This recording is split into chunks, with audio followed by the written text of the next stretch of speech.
ನಮಸ್ತೆ. ನಿಮಗೆ ಗೊತ್ತಾ, ನಿಮ್ಮ ಕೋಪ ನಿಮ್ಮ ವ್ಯಕ್ತಿತ್ವದ ಮಾಪಕವಾಗಿ ಕೆಲಸ ಮಾಡುತ್ತೆ ಅಂತ.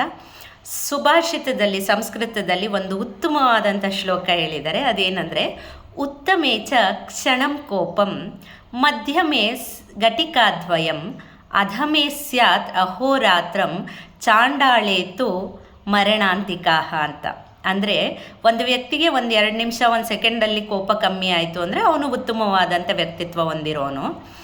ಒಂದು ಘಟಿಕ ಅಂದರೆ ಒಂದು 24 ನಿಮಿಷ ಅಥವಾ ಅದಕ್ಕೆ 2 ಪಟ್ಟು ಅಂದರೆ 50 ನಿಮಿಷಗಳ 1 ಅವರ್ ತನಕ ಕೋಪ ಇರೋವನು ಮಧ್ಯಮ ವ್ಯಕ್ತಿತ್ವ ಹೊಂದಿರುವಂಥವನು. ಹಾಗೂ ಅಧಮೆ ಸ್ವಲ್ಪ ಕೆಳಮಟ್ಟದ ವ್ಯಕ್ತಿತ್ವ ಹೊಂದಿರೋವನು ರಾತ್ರಿಯಾಗಿ ಹಗಲು ಕಳೆದ್ರೂ ದ್ವೇಷ ಮಾಡ್ತಾನೆ ಇರ್ತಾನೆ, ಕೋಪ ಹೊಂದೇ ಇರ್ತಾನೆ. ಯಾರು ಚಾಂಡಾಳ ರೀತಿಯಲ್ಲಿ ವ್ಯಕ್ತಿತ್ವ ಹೊಂದಿರೋರು ಅಂದರೆ ಅವರು ಸಾಯೋ ತನಕ ಒಬ್ಬ ವ್ಯಕ್ತಿಯ ಮೇಲೆ ಕೋಪ ಮಾಡಿಕೊಂಡು ದ್ವೇಷ ಮಾಡಿಕೊಡ್ತಾನೆ ಸಾಯ್ತಾರೆ.